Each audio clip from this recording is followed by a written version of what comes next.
Welcome. YouTube presentation for public interest before corporate interest. My name's Joseph Toscano.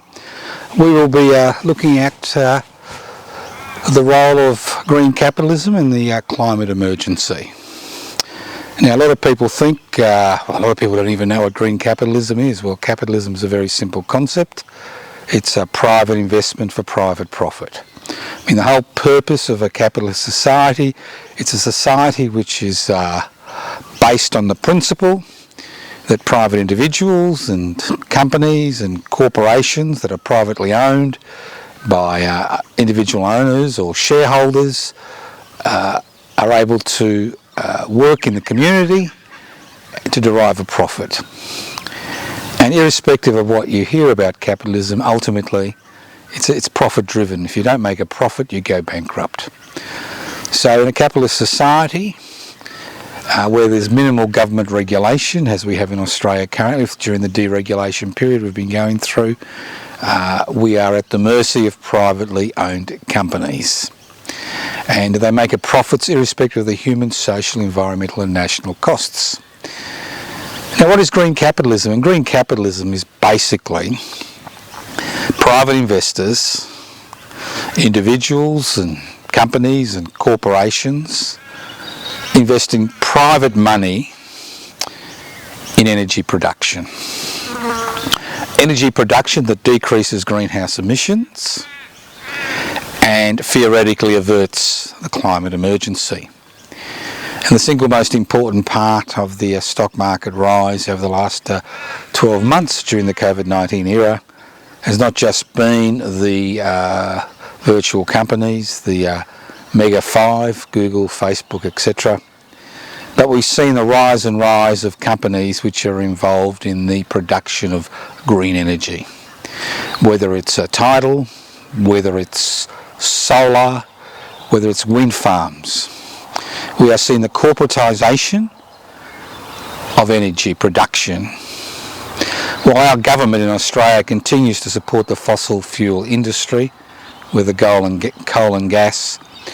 Most of the other parts of the world are beginning to realise there's no future as far as coal and gas is concerned, and they're putting their eggs in the green basket. So that's what green capitalism is. No different to any other form of capitalism, except that ultimately it helps to drive down CO2 emissions. Now, so will green capitalism resolve the climate emergency? Will it be able to address the climate emergency? Or is it nothing more than a band-aid which allows us to gain a little bit of our breath over the next 2 to 3 years as CO2 emissions are stabilised across the world, as the fossil fuel industry peters out? Well, I don't think that green capitalism is the answer as far as the climate emergency is concerned. Climate emergency, to be tackled, requires major modification, individual behaviour, community behaviour, worldwide behaviour. There's no point investing large sums of money by private corporations into green energy, into solar farms and wind turbines, so they can maximise their profits, ultimately at our expense, and ultimately at their inability to provide the energy necessary for a society which is not willing to change its focus. And I'm talking about radical change. Let's not forget that about 1/3 of CO2 emissions are not due to industrialisation, but they're due to agricultural industrialisation, industrial farming, which is mainly centred around meat production. And as people have more disposable income around the world, we are seeing more and more income going into people consuming meat, whether it's chicken, whether it's cow, whether it's beef, lamb, the list goes on and on. So meat production is a major issue in our society, and if we want to tackle the problem of CO2 emissions fundamentally and address increase in CO2 emissions, we need to look at meat production. We need to look at the amount of meat that is eaten. Doesn't mean that each and every one of us becomes a vegetarian or a vegan, but what it means is that meat production and consumption needs to decrease in order to decrease CO2 emissions. And that's really got nothing to do with green capitalism. It's actually counterproductive to capitalism, which is about maximising profits irrespective of the human, social, environmental and national costs. So we've got this dilemma that we need to decrease meat production in a society like Australia, where large tracts of land are used to produce meat, which is basically quite an inefficient use of energy. You need 10 times more energy to produce a kilo of meat than you need to produce a kilo of grain. So we need to make individual changes to our diet. We need to make changes as far as our community is concerned. We need to make changes, major fundamental changes to industrial agriculture, especially in terms of rearing animals. The second thing we need to look at, and it is coupled with increased meat consumption, the second thing we need to look at very seriously is deforestation and land clearing. Unfortunately in Australia, people don't understand how destructive land clearing is, and most land clearing that occurs in order to grow more animals for meat consumption. And Australia is one of the few places on earth, apart from Brazil, where land clearing continues on an industrial scale. And unfortunately for us, we are seeing the federal government abrogate its responsibility as far as land clearing and deforestation is concerned. And they are going to devolve the responsibility of deciding what is cleared and what is not to state governments, who are basically at the mercy of agribusiness and agri-industrial agriculture. So deforestation has been an issue for a long, long time. Land clearing has also been an issue for a long, long time. In order to tackle greenhouse emissions at the source, we need to do things which is obviously not capitalist inclined. It means less private investment for private gain as far as agriculture is concerned, a less private investment for private gain as far as industrial farming is concerned. These are issues that we need to address urgently. The third thing we need to look at in a very serious manner is consumption. Individual consumption rises when disposable income rises. And when you live in a capitalist society, which is a society based on individual private investment for private profit, what will occur is that individual consumption will increase, and that means increasing pressure on finite resources.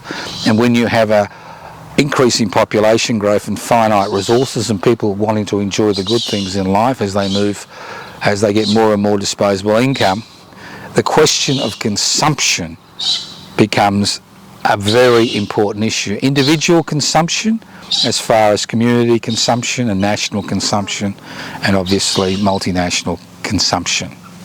We need to look at the concept of producing goods, not because we derive a profit from those goods.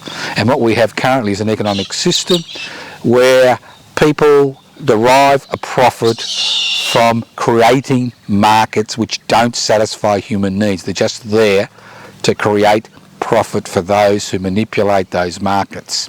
So we need to get back to the basics of human existence, which is creating an economy which takes care of human needs, the basic human needs, so that everybody in the world is actually able to access those human needs. And that's why public interest before corporate interests for a long time has been thinking, and his policies revolved around a universal basic income for all Australians, to give us that buffer where our essential needs are met, and we may not want to be involved in the consumptive process. So consumption is the third thing.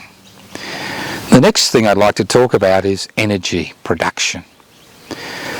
What green capitalism does is centralise energy production into massive wind farms, massive solar farms, huge concentration of apparatus, huge concentration in particular areas.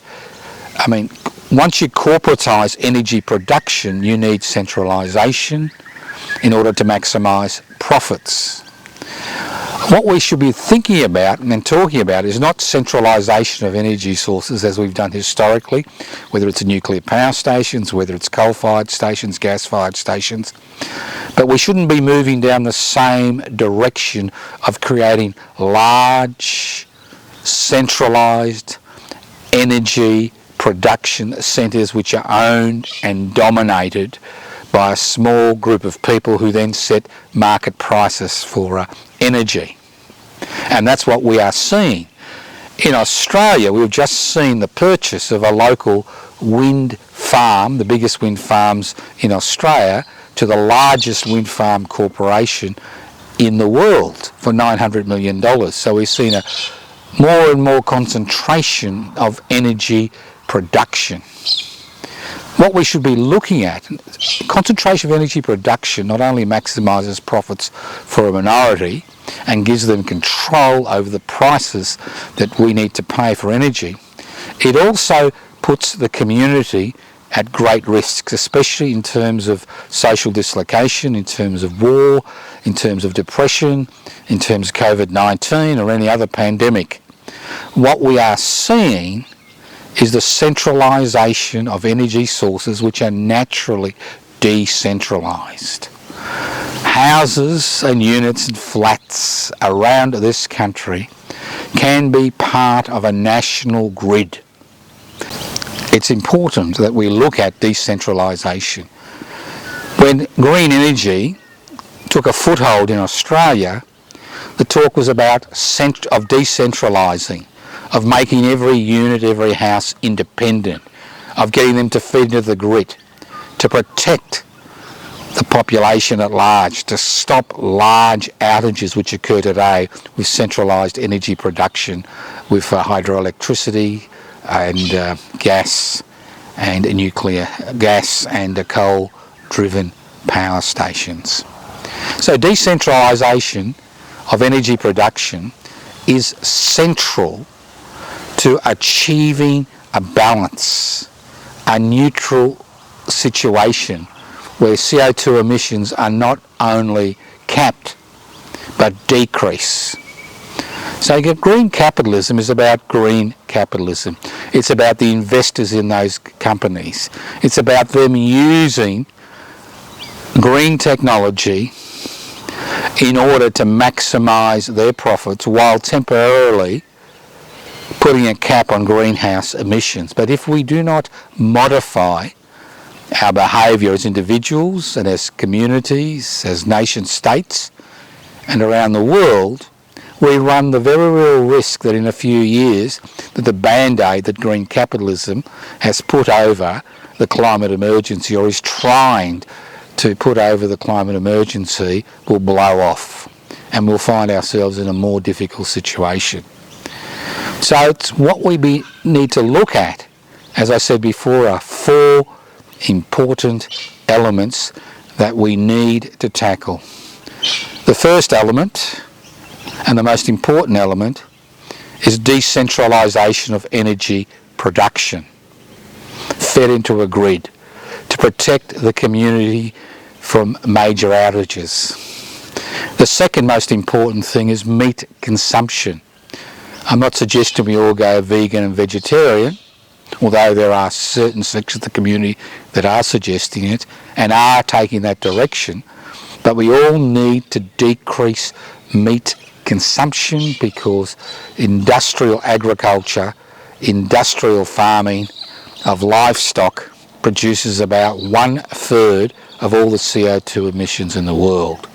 So we need to look at it a more efficient way of surviving as far as our food resources are concerned.